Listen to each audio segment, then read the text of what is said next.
संवर जाई।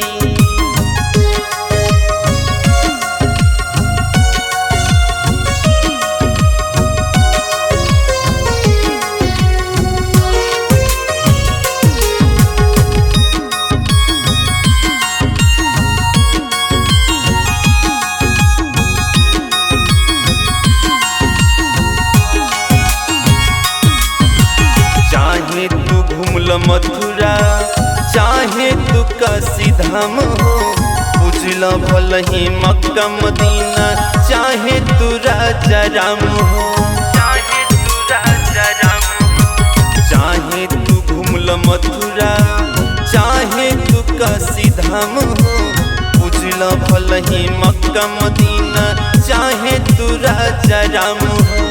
माई बाप के रोवला से जिंदगी उजल जाई, माई बाप के रोवला से जिंदगी उजल जाई।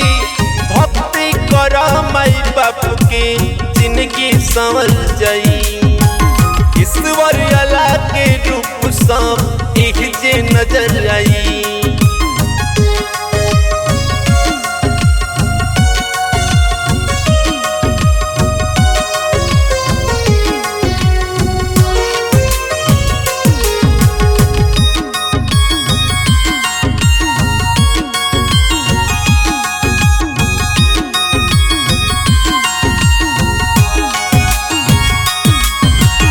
घर में बाणे देवी देवता केहू न पूजे एको छन, घूम घूम के मंदिर मस्जिद धोवता लोग पापी मन।